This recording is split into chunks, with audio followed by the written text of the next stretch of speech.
নমস্কাৰ পুনৰবাৰ স্বাগতম জনাইছো এসকে এডুকেশ্যন চেনেল প্লেটফৰ্মটোত আশা কৰোঁ সকলোৱে ভালে আছে আৰু তেওঁলোকৰ কাৰণে আজি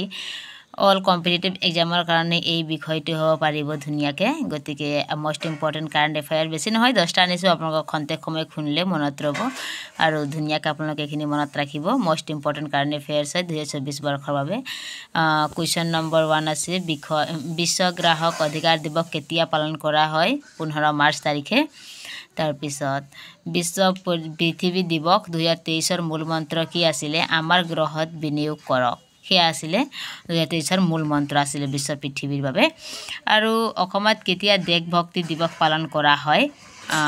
এইটো সকলোৱে জানে আজি 28 জুলাই আৰু ৰাষ্ট্ৰপতি মুৰ্মুৱে কাক ৰাষ্ট্ৰপতিৰ ৰং উপহাৰ দিছিল INS দ্ৰোণাচাৰ্য তেওঁক দিয়া হৈছিল আৰু ভাৰতৰ কোনখন ৰাজ্যত সেমিকল ইণ্ডিয়া 2023ত আয়োজন কৰা হৈছিল গুজৰাট এটো আহি থাকে আপোনালোকে ধুনীয়াকৈ এটো মনত ৰাখিব আৰু তাৰ পিছতে আছে কোন কুৱেশ্যন নম্বৰ 6 নম্বৰত আছে কোনটো সংস্থাই 2023 চনৰ 27 জুলাই তাৰিখে 85 সংখ্যক উত্থান দিৱস পালন কৰিছিল এটো আছিল আপোনাৰ CRPFৰ মূল ফুল ফৰ্মটো মই কৈ দিছো central reserve police force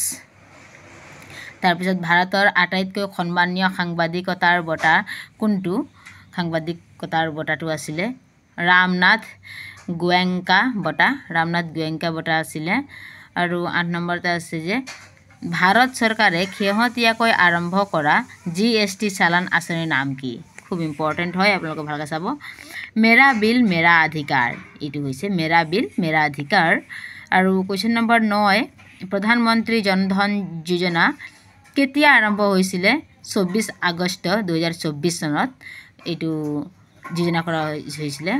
তাৰপৰ last one Ujjwala আঁচনি কোন মন্ত্ৰালয়ৰ অন্তৰ্গত উজ্জ্বলা আঁচনি হৈছে পেট্ৰলিয়াম আৰু প্ৰাকৃতিক গেছ মন্ত্ৰালয় গতিকে আশা কৰোঁ আপোনালোকৰ ভিডিঅটো আপোনালোকৰ কাৰণে হেল্পফুল হ'ব বুলি এটো আছিল 10টা আজিৰ 10 টপ কাৰেণ্ট এফেয়াৰ্স গতিকে আপোনালোকে ধুনীয়াকৈ কিনি চাব আৰু ভিডিঅটো মোৰ চেনেলত ততথোৱা কেজনে এনে ধৰণৰ ভিডিঅসমূহ লাভ কৰিবৰ বাবে আপোনালোকে সাবস্ক্ৰাইব কৰি ৰাখিব গতিকে ধুনীয়াকৈ আপোনালোকে এনে চেনেলটো সাবস্ক্ৰাইব কৰি ৰাখিলে এনে ধৰণৰ ভিডিঅৰ নটিফিকেশন কিনি পাব আৰু আপোনালোকৰ মৰম চেনেহটো এনে ধৰণে বজাই ৰাখিব আৰু ভিডিঅটো স্কিপ নকৰি শেষলৈকে চোৱাৰ বাবে হিয়া ভৰা শুভেচ্ছা জনালো ধন্যবাদ